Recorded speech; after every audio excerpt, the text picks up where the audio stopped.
By the time you can tick that place that says, will you now or in the future require visa sponsorship? I don't know. Let's tell ourselves the truth. We know that it will affect you. Hi guys, welcome back to my YouTube channel. My name is Gift Wogu. I'm a Nigerian YouTuber who used to live in England, United Kingdom, but by the time you're seeing this video, I will be living in Alberta, Canada. And if this is your first time watching any of my videos, don't forget to hit the subscribe button. I'm currently filming this video in England, but when you'll be seeing this video, I will be in Alberta, Canada, settled with a new job. In my new life, in my new country, I will be far away from here. I'm too Nigerian to upload this video when I'm still in England. I'm Nigerian, we do not tell our travel plans until we have gone and we're settled in the place that we're actually traveling to.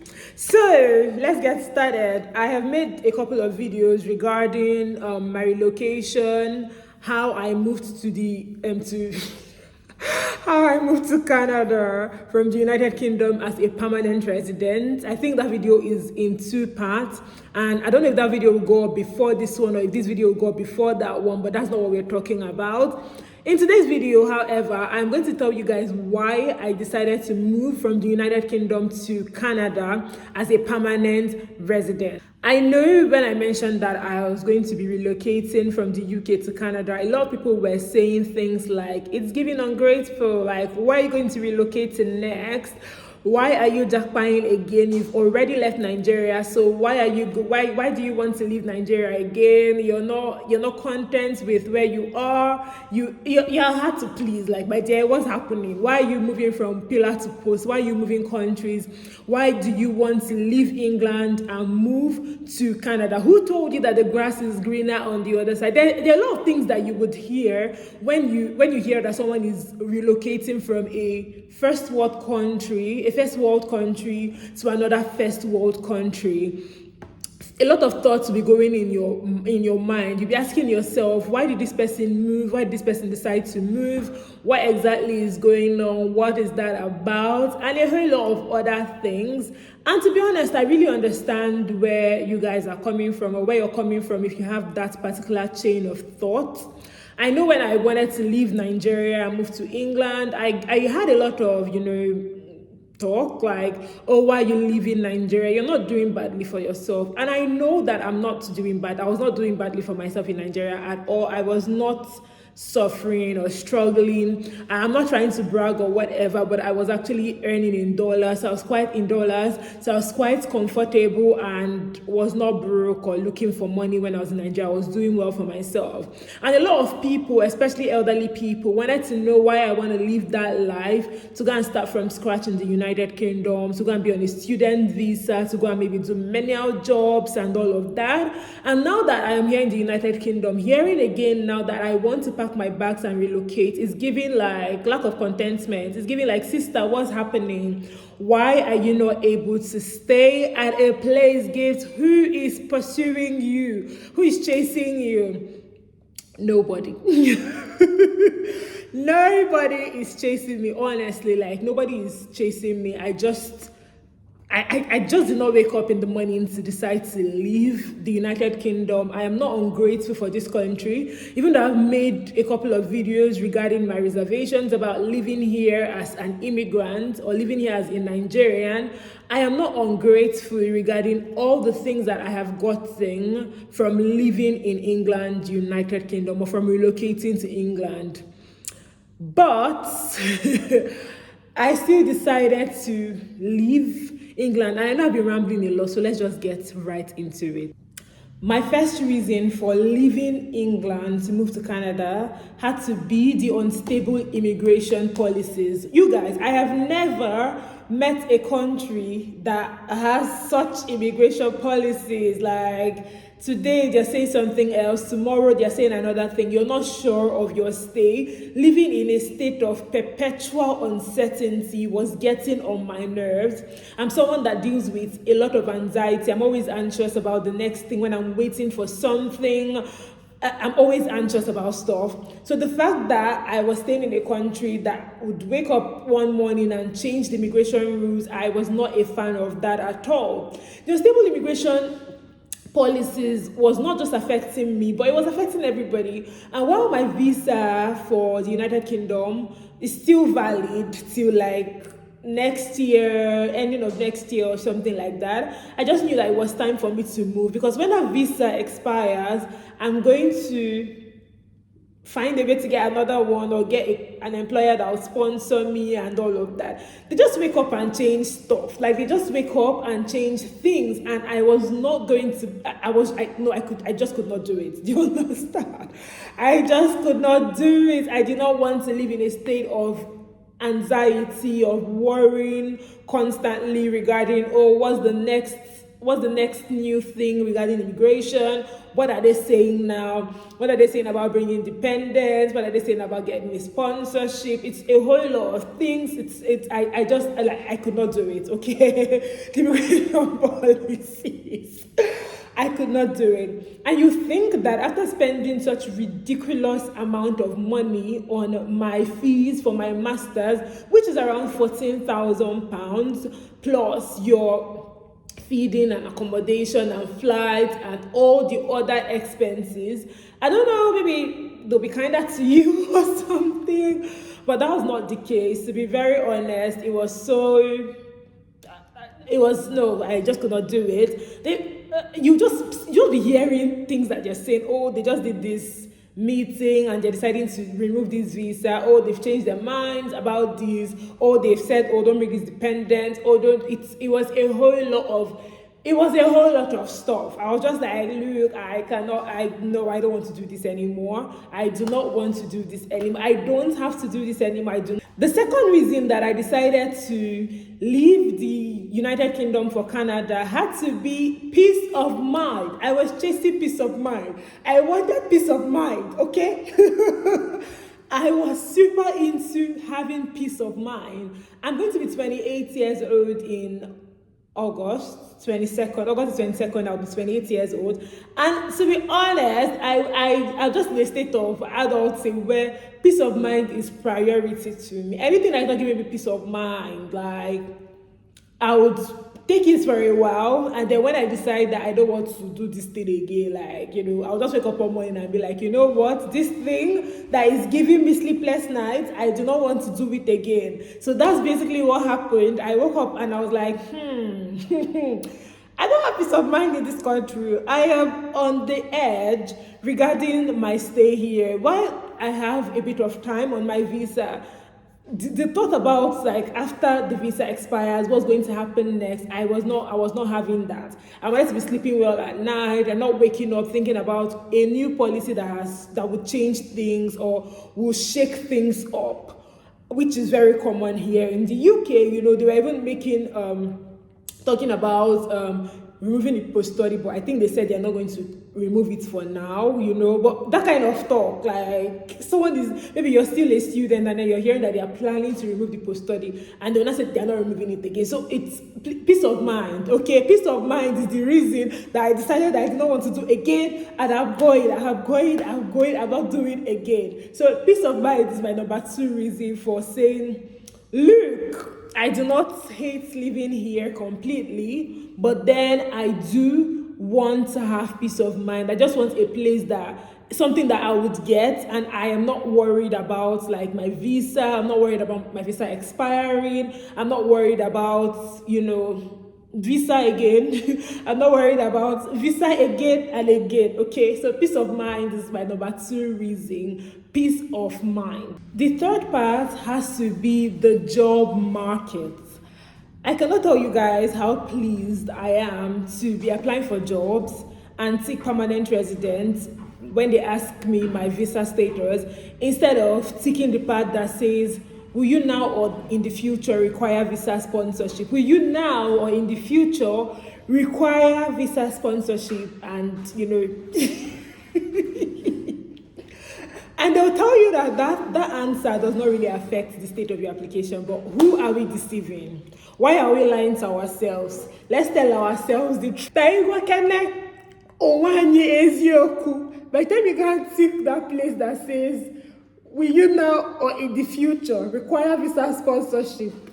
I don't know. Let's tell ourselves the truth. We know that it will affect your application, let's tell ourselves the truth, at least for once in our lives. The job market is brutal, especially as an immigrant in the United Kingdom. It is brutal, especially as an international student in the United Kingdom. It's even worse when you're on a student visa. You'll not be able to get a lot of opportunities. I'm not saying that it's not possible to get these opportunities. Of course it is, but I'm saying that it is harder than someone that has stay and all of that. I don't want to tell you guys the hassles that I had to go through regarding finding a job as an international student when I finished my program. The many interviews that I did.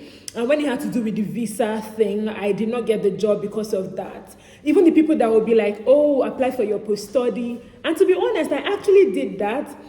And after applying for my post-study, I reached out to them. Apply for a post-study and get back to us. I applied for my post-study, got back to them, and they said, oh, they want someone with a longer stay. They want someone that is a dependent of somebody that has a visa sponsorship. So you don't want to give somebody sponsorship, but you want me to go and you want my partner to collect visa sponsorship or whatever. You want me to be a dependent of somebody that has a visa sponsorship so that you can enjoy the benefits or something.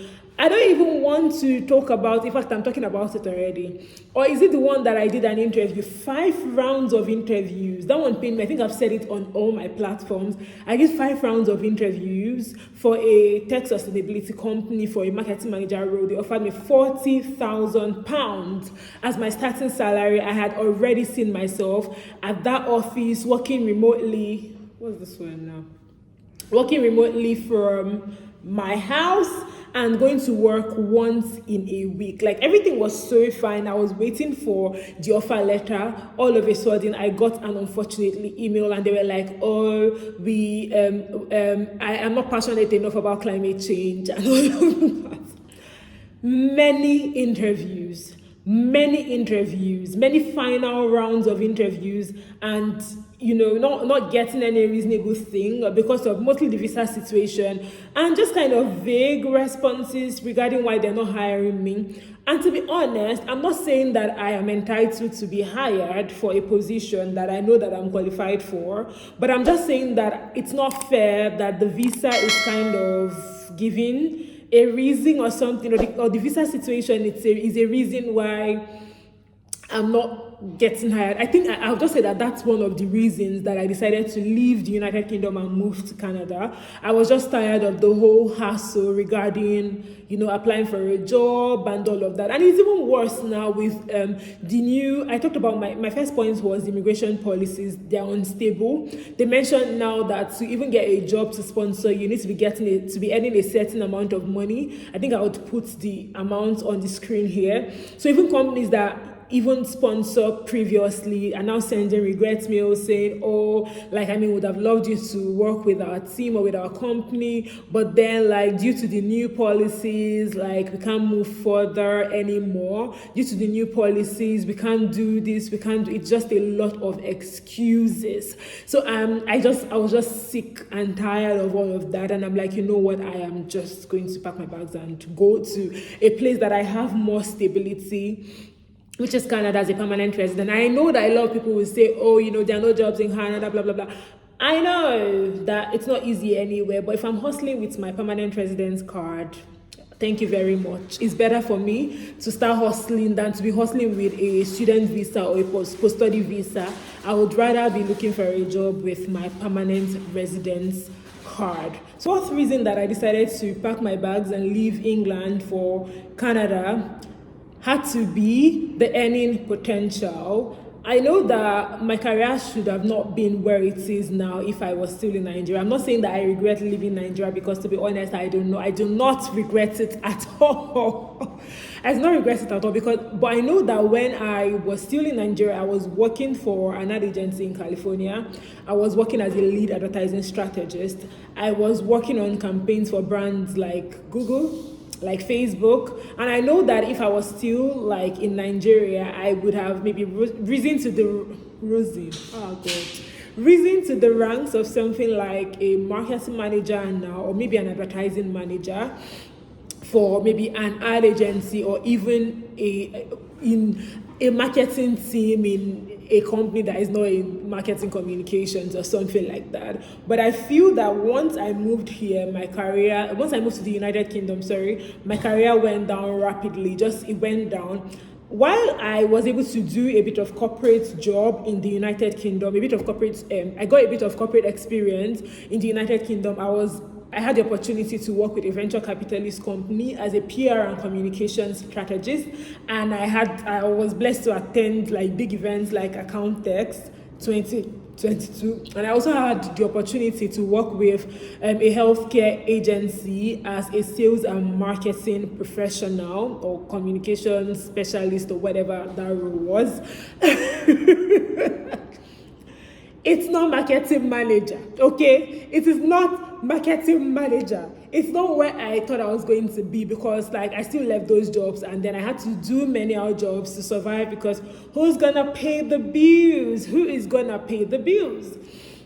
So I feel that like it's easy to get stuck in the United Kingdom doing manual jobs. I'm not saying that everybody has to do manual jobs. So I also worked in corporate and I did my own fair share of manual jobs. But it's also easy to get stuck in the manual jobs hole, which I'm not saying that it's bad to do manual jobs. Like I don't know. I'm just trying to put a disclaimer because everybody's angry these days. So I'm trying to put a disclaimer here. I'm not saying that it's bad to do manual jobs. I'm just saying that the earning potentials are not that great when it had to do with me remaining in the United Kingdom. When I worked in that corporate job, the first one, the venture capitalist company paid me £16.50, and I was working remotely from home, and like except we had events. And then I don't talk about how much I earned with the agency when I was working as a sales and marketing professional. But when you have to do with manual jobs, you're not earning a lot. You're earning minimum wage, and you're just going to be living from paycheck to paycheck. So it was basically living from paycheck to paycheck. I think the luck that I had, I will not say luck, the advantage that I had was that I was not alone. I got married, so I have like a husband that also like contributes like extensively at home, so I did not have like all the expenses on me. But it's like my earning potential went down. Honestly, it really went down, and you don't have a lot of like leverage when it has to do with applying for a job, because you're on a student visa or you're on a post-study visa, and like most companies are not going to sponsor you. Of course, you'll find companies that will sponsor. I'm not trying to discourage anybody. I have friends that have been sponsored by good companies. I have acquaintances that have been sponsored by good companies that are actually doing corporate jobs and all of that. And like I said, I have also done corporate jobs. But what I'm trying to explain to you guys is that it's not that easy. So a lot of people are stuck like earning minimum wage or doing minimum wage jobs, and they're not able to earn a lot. And I wanted an opportunity for myself to like earn more, to thrive in my career, and the United Kingdom was not giving me that because of the visa thing. I decided to move to a country that I am a permanent resident, and like nobody's going to not give me a job because of a visa situation, because I'm a permanent resident of the country. I don't know if it makes any sense, but I'm sure you guys get what I'm talking about. The fifth thing is my visa not being tied to a job. I am a millennial. I am a proud job hopper. I do not job hop anymore, because the United Kingdom, 2 years of my life in the UK, 2 years plus of my life in the UK. So I do not really have any opportunities to job hop a lot. But what I know is that if you work in marketing, especially if you're in Nigeria and all that, you have to move companies to make more money. For me to stay with a particular company for 5 years, for my visa to be tied with a particular company for 5 years is not something that I am open to doing. That was why when I was job hunting or looking for like a job and considering sponsorship, I never considered getting any sponsorship with a care company, because I cannot do a job for 5 years. I cannot stay in one company doing a care job for 5 years. I know that it works for some people, and that's fine. And I mean, it's a job to. When I worked in care, I had a good time. I did love it, I guess. I did love it for a while. It was quite tedious, but it is what it is. And I made friends with I don't know. I enjoyed caring for the clients and, you know, but to do it for 5 years, I can't. Okay, I can't. And I know that there are a lot of people that can do it, which is very fine. Working in care is a very fulfilling job. You're looking after people. But I never considered taking a sponsorship with a care job. People that knew me in Hertfordshire when I was doing my master's program, if you ask me my plans for, you know, if you ask me my plans for after school, I would never tell you that I was going to get a sponsorship with a care company. I was not going to do that. I knew that I would get the post-study visa, so I'll be able to walk around, like get a bit of UK job experience. And if I decide to stay in the UK, I was going to look for a corporate company to sponsor me. And I knew that if I did not find a corporate company to sponsor me, I was going to continue my Canada in the pipeline. I do have family and friends in Canada that have been disturbing me to move to Canada, and I'm like, you know what, and I already started the process in like 2021. Yeah, that was when I started my moving to Canada process. So I already knew that I was not going to get a sponsorship with a care company. It's not something I can do for 5 years, and I would not like an employer to have that over me, like have that. I mean, how? I would 5 years. I can't do it now. Like, I can't do it. Even I don't want anybody to tie my visa to any job, because I can, kind of person that I am, like if the job is not, if it's toxic or whatever, I will leave the job. Like if the situation is toxic, anything that is toxic, I will stay for a while. That's the kind of person that I am. I will stay for a while, observe, like maybe complain, try to make everything better. If it's not better, I will go. Okay, I will go. So if my visa is tied to a job, I'm not able to just up and leave like that. No matter the kind of treatment they met out to me, I'm supposed to like endure it, because like, as opposed to what? Do you understand? I have to stay. I don't have any other option, and I don't like not having options. So I already knew that if I work a bit in my post-study visa and I tried to get a sponsorship with a corporate company and I did not get that, I was going to move to Canada. So, and I already started the whole Canada process before I even, you know, applied for my post-study. I started it immediately I finished my master's. While I still had like a bit of time on my student visa, I already started the process, because I just thought about it and I was like, you know what, I did a bit of interviews then, and then I was seeing the pattern and I was like, you know what, I'm not going to do this anymore. I'm just going to apply for Canada. Anyway, so what I'm trying to tell you guys is that, like, for my visa to be dependent on a job, I don't like that kind of arrangement at all. I like the opportunity that Canada gives me to do any job I want, you know, without being afraid for my visa, like, you know, just like being myself at work. People say there are less taxes here, which is supposed to be my sixth reason, but I don't know, I'm still new here. I cannot say that I to be honest, I did not leave the UK for less taxes. Okay, less taxes. The least of my problem was the taxes. The least of my problem in the UK was the taxes. So I did not leave for less taxes or less bills or something like that, because I think that the bills are still the same. I've been house hunting, and most of the houses, it's almost the same range, in Canadian dollars and all of that. So I will not say that even the house that I'm actually filling the application form, like at the moment, it's still like almost the same range. Accommodation is expensive. I mean, cheaper in Alberta. That's why I chose Alberta. I chose to stay in Alberta and not Ontario, because I don't want to spend all my money on accommodation. But I would not say that I moved to Canada to pay less bills or less taxes. I moved for peace of mind. Okay, I just moved for peace of mind. That's about that. So thank you so much, guys, for watching this video. If you've not watched my relocation video, how I moved to the United Kingdom as a permanent resident, how I moved to Canada as a permanent resident, and like what I did, my whole story. If you've not watched that video, please watch it. And remember, I am not a licensed immigration consultant. Number one, this is not an immigration channel. Number two, number three, if you I'm not going to be posting stuff about immigration like completely.